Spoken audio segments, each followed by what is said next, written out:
Roxy Nelson Dafiamepo. Let's cross over now. The court has just given its decision in the Kpandai matter.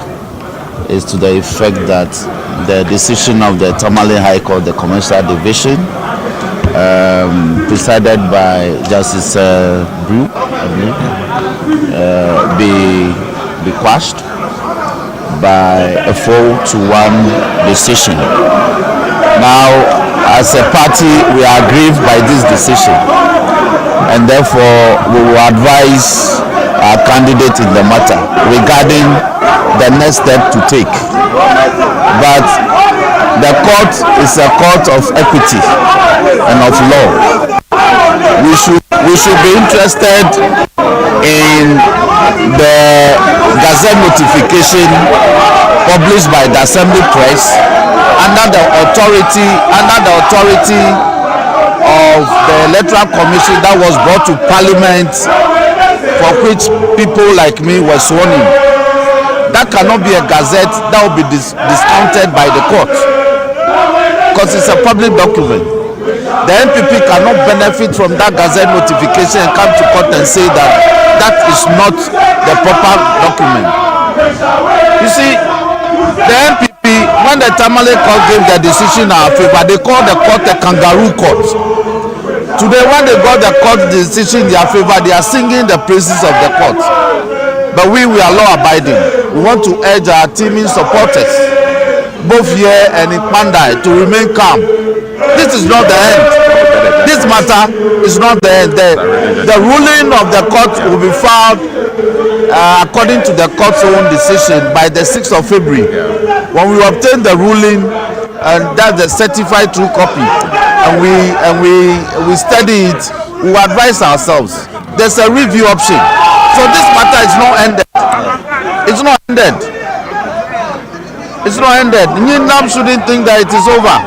All right, thank you very much. Think that it is over. It is not over. All right, thank you very much. So that is Nelson Dafiamepo. He is the NBC's the majority in Parliament. He says that they may consider the option of review. Let's see if we can speak to some representatives of the New Patriotic Party. The General Secretary of the party, Justin Frimpong-Kodia, he was in court, and we'll be hearing from the NPP. But the news here is that the Supreme Court has quashed the decision of the Tamale High Court, which means that Martin Nyundam can now return to Parliament. Congratulations. No. Congratulations. We have a spokesperson who will speak on our behalf. But all that I want to hear from you is congratulations to him. I've just pressed the man for nothing.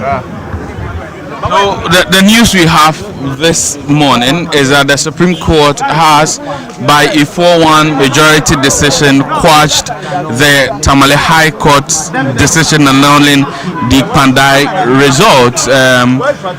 We are yet to hear from lawyers for Matthew Nyindam. Present in court representing him include Gary Nimako, as well as congratulations to you and the team. What do you make of this 4-1 emphatic decision of the Supreme Court?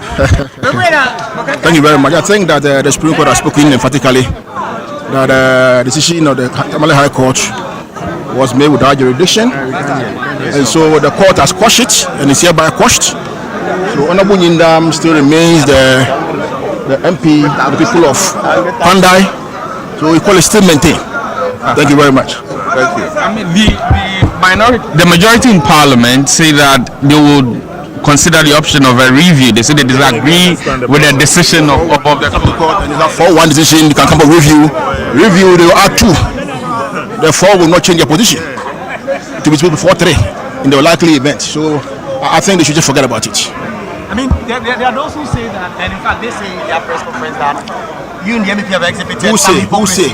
Roxy Nelson, he says when the High Court in Tamale gave that judgment, you were very sad about that, and you actually used language on the judge that he did not agree with. But now you've gotten a favorable judgment, and you are singing praises in the Supreme Court. You see, when you come to court and the decision goes whether one way or the other, you take a legal route. What we did as a party, we took a legal route, and the court has said us. So that should be it. Thank you very much.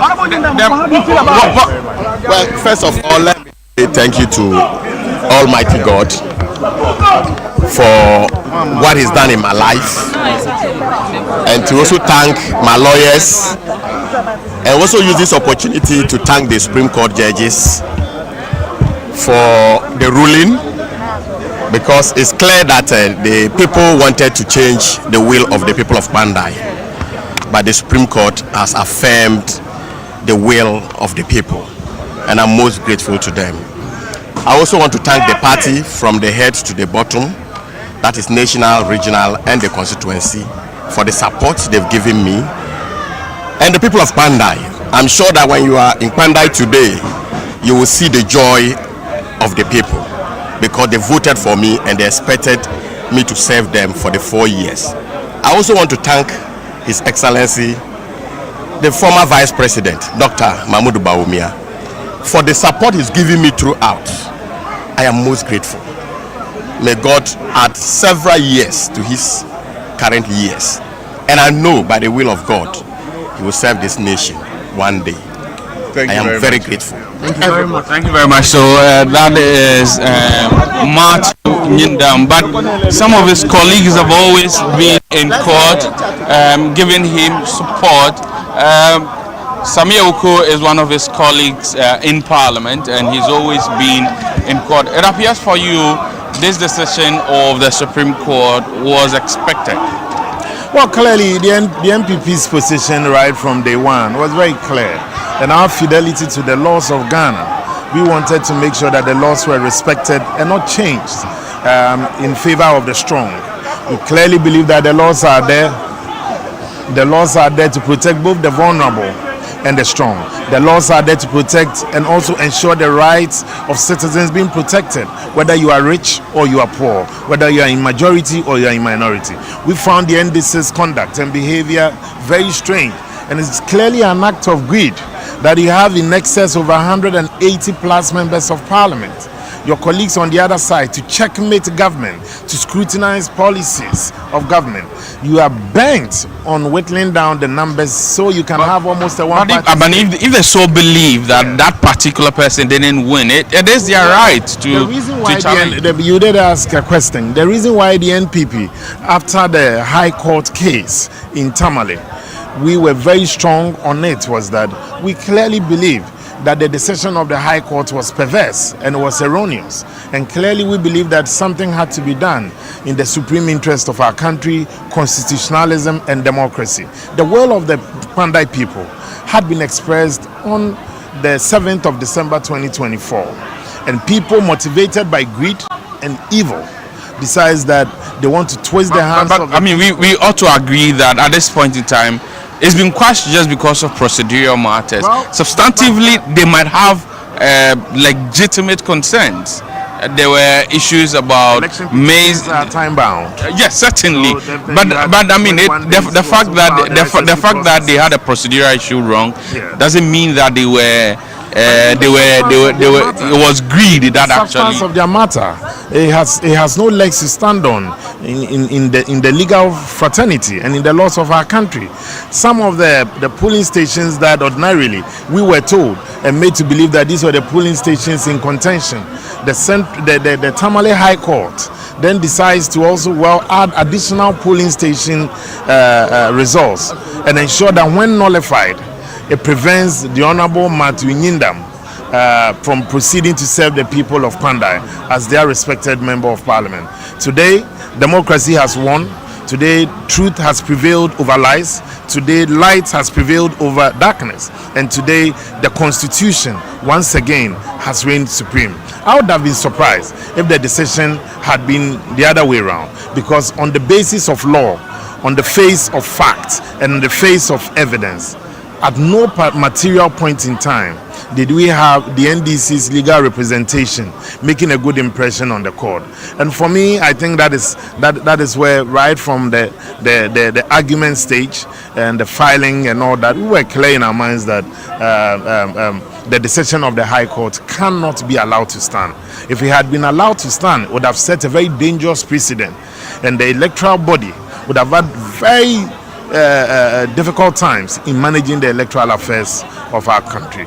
So I'm happy, and I'm happy that in fact this morning as well, His Excellency the former Vice President also had a good conversation with the Honorable Matthew Nyindam, and once again expressed his strong support. He had been with Matthew throughout every step, and Matthew himself acknowledged his efforts as well. And this morning, even though he's now wrapping up with his campaign, he also called to check up on him and also to wish him well as we await the verdict of the court. So I'm happy that the truth has prevailed. Thank you. Thank you very much. That is Samuel Ku, the Honorable Member of Parliament for Capping North of the NPP. You have been moving in and out of Kpandai, obviously, while you were confident of your case. You also took notice of the fact that you could have gone for a by-election on any day. What kind of relief will you say that the ruling of the court has brought to people like you who are supposed to lead the election machinery of the NPP? Thank you very much. I'll take the opportunity to thank their lordships for the decision that has been affirmed today. Indeed, when we heard the issues surrounding Kpandai elections, and upon reading the judgment that was delivered in the High Court, I became very surprised. And upon receiving a legal counsel from the Director of Legal Affairs in the MPP, who is the counsel for this particular case, that is Gary Nimakumafo, I realized that there was something wrong with the whole procedure of handling the case at the Tamale High Court. So the out of time issue that came up based on the PNDC law 234, specifically on section 8 of the PNDC law, I realized that looking at the judgment that was delivered by the same Supreme Court on the 11th of June, it was very clear that Kpandai is not a different circumstances. And having also gone to the Assembly Press to procure the Gazette notification, which I have here, I was very clear in my mind that the law would certainly work for Matthew Nyindam, and we are very grateful to the court. Certainly with that particular issues and readings from the court itself, we knew very well that there will not be any elections in Kpandai, and that was why I was very certain and continue to impress and tell the media that we are not putting on any people. Nobody in Kpandai was campaigning, because we know the law will continue to be the law, and that is why we dwell so much and provided enough basis and stance, and our lordships agreed with us on those particular circumstances. In the case of the Kpandai, in the case of the Akwetia, it was 4-1, the same person dissenting, and this one the same person descended.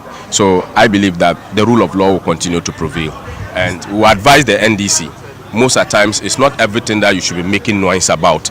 There are sometimes they should look at the legal ramifications, and they should not think that power is going to stay with them forever. The power will change, and I believe that we want to have a very strong opposition when we get back to power in 2029. Thank you very much. And so you have the Deputy General Secretary of the NPP. The Electoral Commission was the second interested party in this matter. Let's see if we can get a minute from Mr. Fred Tete. We know obviously the Electoral Commission, an independent body in this matter, the directive is that you won't hold any rerun in Kpandai, but ostensibly the issue about two Gazette notices, January 6, December 24, what really from your end does the fact portray? Well, from our role in terms of the coming to the court was to present the facts, and the fact that we presented is per the gazetted results. If you look at the Gazette document itself, it's one document, but it has two components, for which the issue at stake belongs to those that were gazetted on 24th December as the court used in terms of ruling. So basically, the other portion is where we're talking about the January part of the gazetting for only the 4 constituencies that were left, for which Kpandai was not included. And I think the court has come out to this decision. For us as a commission, we came to present what we have to the court, and the court has made its rulings to the citizens of Ghana. So I think that's it. All right, thank you very much. That was Mr. Fred Tete. He is the Deputy Director of Research at the Electoral Commission. The news here today is that the Supreme Court has quashed the decision of the Tamale High Court, which essentially annulled the results of the Kpandai parliamentary election. If you will remember, the results of the Kpandai parliamentary election were annulled by the Tamale High Court, and as a result of that, the Electoral Commission had announced a rerun. Martin Yinda ran to the Supreme Court, praying the Supreme Court to set aside the decision of the High Court, saying that the judge didn't even have jurisdiction to hear the matter. His argument was centered on the fact that the laws of Ghana require for parliamentary election results to be only filed within 21 days after the gazette of the result. The results, according to him, were gazetted on December 24, 2025, but the parliamentary election petition was filed on December 24, 2024 was when the gazette was done, according to Martin Yindam. However, the petition was filed on January 25, 2025, which was some over 10 days over the 21-day period for which the results ought to have been gazetted. And he says, since that had happened, the High Court judge didn't have jurisdiction to hear the matter, and thus prayed the court to quash that decision. The arguments were heard, and the Supreme Court set today, January 28, to deliver its ruling by a 4-1 majority decision. The application by Martin Yindam has been upheld, meaning that the decision by the High Court judge in Tamale is not in existence again, and Martin Yindam can return to the Parliament of Ghana to continue his role as a member of Parliament for the people of Kpandai. Well, the NDC majority in Parliament, however, say that they disagree with the decision, and that when the ruling and the reasons for the decision are made known to them, they would consider going for a review of the decision of the Supreme Court. At the moment, Matthew Yindam is the duly elected and sworn in member of Parliament for the people of Kpandai, and if Parliament resumes and he serves the appropriate proceedings on the Clerk of Parliament, his name will be duly noticed as the member of Parliament for the people of Kpandai. Hansen Ajiman, thank you so much for that in-depth detailed reporting, and that is coming from our court correspondent Hansen Ajiman, who actually spoke to a number of individuals there at the Supreme Court, spoke to the EC, spoke to